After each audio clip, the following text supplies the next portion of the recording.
This week we're talking about the challenge of templates, positioning templates. And the reason to cover it is because this is the area where so much begins to fall apart when you do positioning, because everyone has a view about their own template, the way it has to be shown, the way it has to be demonstrated. And so often it becomes this kind of incredible challenge, which is we have to follow this format, but I'm going to talk you through the basic problems of all of these parts of the traditional positioning template, and the view that it's a little bit like a recipe card. So if you do all of these things, and suddenly you end up with a positioning. We see a lot more positioning statements that have no positioning in them than we do, ones that have essentially good ideas built in. So the template isn't a recipe card. Living here in San Francisco, I'm a big fan of the French Laundry, and the French Laundry cookbook, 3-star Michelin restaurants cookbook is it's a great read, great to look at, great to be inspired by. But the idea that if you just follow the recipes that suddenly you're creating Michelin 3-star meals would be ridiculous. But of course, positioning has evolved many myths and many beliefs about what it's for and how to show it. So I'm going to work through just these things, which I know you'll have seen before, and really begin to discuss the problem of each of them. And I don't want to keep talking about problems, but this is, I think, helpful for the kind of diagnosis of how we can improve positioning and how it could become more meaningful. So just let's start at the top. Let's start with this kind of to statement. So most positioning statements have a to line. I don't know where it's come from. It didn't used to be there. But of course, the idea of the to piece is to a certain part of your target audience. Already it builds in a problem, which is that's not the way that you do positioning. You don't do positioning for certain people. It may well have, unless you're prepared to do lots of different positioning statements, and that's a good start. So if you have a to statement, you can't have one positioning statement. And the easiest way to illustrate this is with something like, say, the Toyota Prius. So the Toyota Prius has two very different positionings, which are, at the core related. One is for those people that want to, save the planet, have environmental consciousness signaled to the rest of the world. The other group of people is people that genuinely want good fuel economy. Now, clearly, those two things are linked. So the positioning of the Prius actually isn't either of those things. Those are the benefits, those are the messages. The positioning is clearly just about being a hybrid vehicle, which is the reason to believe that it can do all of those things. So if you think about this in a pharmaceutical context, you can't start with a to, because you then need to have all of your segments have their own positioning, which then leads to a bunch of other problems. So our advice is eliminate the to, because it becomes this point of contention in a conversation anyway. Most of the time we won't have enough segmentation insights to begin to develop a great positioning against them. But even more than that, most importantly, there should be a positioning for the product, this kind of belief in the mind of your audience about what your product is. And rather than try and guess whether these segments are movable, whether someone could be in two different segments within their career, let's ignore it, because it's actually irrelevant for most of the positioning exercises that we need to do. Then we come to the next one. So for whoever we're talking to, our product is now again, this is an interesting one, because people have all kinds of views. People who haven't thought about the subject very hard have all kinds of views about what positioning must be. You hear the ideas that it must be emotional, it must be, all kinds of things, that it can't be mechanistic. Well, of course it can be, but your statement of our drug is, it needs a lot of thought, because there's lots of things that your product is. And just to illustrate this with acetaminophen or paracetamol, you think about what it is. Well, most people don't really know how it works. In fact, I'm not sure anyone really knows how it works. So if you go up the ladder, you might get an antipyretic for fever, you might get pain medicine, or a bunch of other things. So what is it? There is no right answer to what it is. And of course, this could be the basis for your positioning. So when we think carefully about what is, we're probably going to put some statement of, whether it's part of a class, whether we're kind of a new member of a new class, whether we're, whatever we are. And this is where it starts to make, this is where it all starts to fall apart again, which is that the template forces you to start to say what it is, and actually that might be your positioning. But it tends to get dragged back into the kind of very, very rational, it's a VEGF inhibitor rather than an anti-angiogenic, for example. So those two things are true. Choosing one to go into this statement is really quite important. Then we get into that. So having said what it is, we then get into say what it does. And I'm aware that different companies have different versions of this, but they're all largely built off the same core. They all try and pull these apart in different ways, and you get into the kind of nonsense of things like premise, promise, proof which I'll come back to because I hate it so much. So that also forces it into what it does. And well, of course, what it does might be rational, but we're trying to build a belief in the mind of our audience. The belief might not be rational. So what that does in this form is begins to make this focus on the rational and then build into the emotional or into the benefit. Well, that might be the core of your positioning.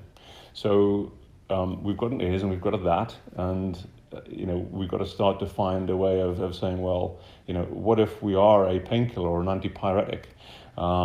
So then you've got redundancy. So you've got a paracetamol is an antipyretic that treats high temperature and fever. But what if we want to build that out into something more exciting? Neither of those two things are essentially a problem, because this could just be a kind of a breadcrumb trail to where we get to the kind of point of the positioning, which is so that. So that becomes this very interesting benefit statement. And of course, that assumes that we're starting from features to benefits. So all of these things are setting ourselves up to be the precursor to our benefit, or so that. So now we've got to think quite hard about where we want people's minds to go when they're starting to read this sentence. And this is the fundamental flaw of the positioning statement. We want to have a single-minded purpose. We want to have a single-minded communication. But here we're starting to create lots of different layers of different propositions within the statement. So that if we've got a so that, which is the benefit statement, so good things happen. So we are one of these, we do this so that good stuff happens. Well, you've got almost three different parts of the sentence, unless the so that is your positioning. And then traditionally we build out the reasons to believe. Now think about this again as you approach. What we're trying to create in positioning is a belief. If all we wanted to do was show people some data and so that they begin to believe us, that our product is somehow better than everyone else's, well, we could try and do that rationally. If we fully believe that our product is the best in the world at everything that we want it to be for, all of this is fine, because the reasons to believe tends to end up creating this scientific basis for all the stuff that we've said up front. So we're going to say our product is the best in class at something, and then we're going to give some reasons to believe that that's true. Well, that's passive positioning. That's not positioning in any meaningful sense, because what if the thing that you want your people to believe is irrational, that somehow it's built off a view of your product which you need to create this kind of active positioning that we talked about before. This kind of, remember, if all we're showing people is data and then some lexicon, and they're making their own minds up about where that product fits, well, that's not positioning. That's just letting it land in the marketplace. Active positioning might have a bunch of things that we haven't got reasons for people to believe. So anyway, what we're creating in all of this stuff is this kind of interesting tension between which is the idea of your drug, because traditionally good positioning has come down to 2 or 3 words. No one remembers positioning statements. No one remembers all of the words that you've used to fill in this statement. It's a fact. I've asked this in hundreds of workshops over the years. No one remembers their positioning statement, typically. No one remembers anyone else's positioning statement, and that's the core of the problem. No one remembers long sentences when they think about the idea of a product. Any product is positioned within very small, short ideas, not within large statements. So we end up creating these sentences that become wordsmithed, that become kind of harnessed and honed. And if you're McKinsey, you take them out and you market research them so that they become wordsmithed to death. And then people have started to introduce this other thing, which is like, what's the competitive set? Well, that's fine, except that should be obvious to anyone that even comes in to look at your positioning statement in the first place. So this forces you into saying, well, what's the rational reason that we're differentiated from everyone else? And you go, well, that's fine. Rational differentiation is great if you've built it, if you've gone looking for it in the first place. Come back to positioning at phase 1, phase 2. Our competitive set might be a choice rather than a fact.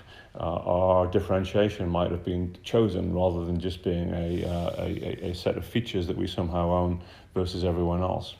The problem with this, which you may not have realized, is that as soon as you start to put this in, this differentiation, it forces you back into a features-based build, so features to benefits, and you start to look for the kind of smallest points of difference between your drug and somebody else's that are facts. So once a day versus twice a day, or oral versus injectable, or PD-L1 versus PD-1. And as soon as you start to build out from, well, where are we actually different based on what we know today, you're already in a very, very narrow part of what the product is versus what the world wants. Now, if you think about that from the point of view of positioning, you've got the mind of your customer and you want to be in there. If you want to be in there, it has to be based on what they want your product to be, not what your not what the tiny differences between your product and somebody else's are. And then you get into the kind of other stuff that, traditionally positioning should at least reflect who it's for, right? So not just two people that you want to communicate to, but who the product's for. It has to communicate what it is, what the benefit is, what the, all of those kind of things, why anyone should care, where to use it, when to use it, all of those kinds of things. So it's got an awful lot of work to do. The biggest problem with positioning templates is this one, and quickly cheat here. When you look at a positioning statement, squint at it, because I guarantee you, if you squint at it, some ideas will pop out, and I guarantee you probably most of the positioning statements that you have within your company today have 4 or 5 different ideas sitting within them. And that's the biggest problem for your positioning statements. They're at odds with each other, they're in tension within the positioning statement. Unless you can boil it down to the kind of core essence, all of this distilled into a kind of core idea, you don't have a positioning. What you have is 4 or 5 positionings, and that's why when it comes to execution, good stuff doesn't happen. It's because people take whatever they want from it, and typically it's bland enough that it doesn't matter anyway, because people like nice sentences, they like nice phrases, they like to sound nice and patient-centric when they get to writing stuff down, because wouldn't it be horrible if people discovered your slide in 5 years' time and you hadn't said nice things about patients or physicians or whoever? So easy words go in and they don't get argued with. Hard words get polished out but the point is those edges might be exactly what you want. So quick tip, any positioning statement, say, well, which is the core idea? Is it that it's for these patients and it does this, or is this the benefit, or is this the value proposition? Where in the ladder up here is your positioning? And remember, there are no rules. There's lots of discipline attached to positioning, but you can be mechanistic. You could be rational. You could be emotional. It could be all of those, any of those things, but not all of those things at the same time. So the way that we think about templates is they are how you show internally to your management where you landed with the positioning. It shouldn't be something that becomes wordsmithed after that. It should be a way of that they get to see your positioning versus everyone else's in the company. But if you start with it, then you end up in ridiculous conversations about polishing each of these lines in turn, when actually that might not be the point at all. As soon as you've got the core idea, everything else is typing, and it doesn't matter which template you use. unless you get to the kind of essential problem of the kind of nonsense advertising stuff that's been built over the years. And many of you I know have to contend with ideas which are already bad, which is this one. So premise, promise, proof, which has become this kind of mantra. So what's your premise? What's your promise? What's your proof? Well, positioning doesn't have to be based off a promise. You have to be based off a core idea of what your product is, where it sits in the mind of the customer. The idea that that's a promise starts to create tension, because people say, well, we can't say that, we can't prove that. Well, that's fine. That's not what positioning's for. And then you get back into all the stuff we had over there, which is, the statement itself tends to become argued over for, can you say that? Can you be that? Do we have evidence? They go, well, we might have none of those things, but actually we still believe we can position this way. So if you position your bottled water based on hydration or on taste or on environmental friendliness or whatever, you can build back into all the reasons to believe it, but actually, deciding to position on any one of those things is a choice. So the idea of this, based on good, sound principles, but then corrupted by agencies, is the idea that there's a premise, a kind of once upon a time, bad stuff happened. And then we came along and we promised this, and here's the reason to believe. Well, that sits over, there may not be an unmet need that people are aware of, so, we're going to need to communicate it. The core of the problem of this one is the idea that your product is making a promise. That's not what positioning does. It tries to kind of, carve out a space in the mind of the customer for where you want to sit. Handily, I've drawn a nice customer here. So we tend to draw the positioning. It doesn't matter which template you use, as a kind of pyramid. So down here you've got all the stuff, all the insights, all the segmentations, all of the kind of things that your product does and the things that your competitors either do or don't do. But they might occupy very different mind spaces. So all of this foundation for what you want to be starts to create up to the very 2 or 3 word idea that you should be able to communicate for your drug, the mantra, the positioning for your drug, the depression hurts, the anti-angiogenic, the weekender for Cialis, the idea of hope and cure for Opdivo. These things sit here. Those are ideas, those are thoughts that sit in the mind of your customer. What you come down through the pyramid is, well, you can create a statement at any point in here. You can make long sentences, you're making short sentences. The idea of those sentences, though, is that they reflect that core idea. You don't start introducing new ideas just because you're coming down the pyramid. Because really what you've done, and we've put this red box around this pyramid, is you've kind of carved out from the stone all of the things that the product could have been about. So if you stick with all of this stuff, you end up with this big box of things that the product could be. That's actually what tends to get communicated in most settings. Most pharmaceuticals communicate the box, all the data, all the stuff, but it doesn't tend to have the kind of carved out core in the middle that says, well, actually, among all the things we could have been about, we're about this.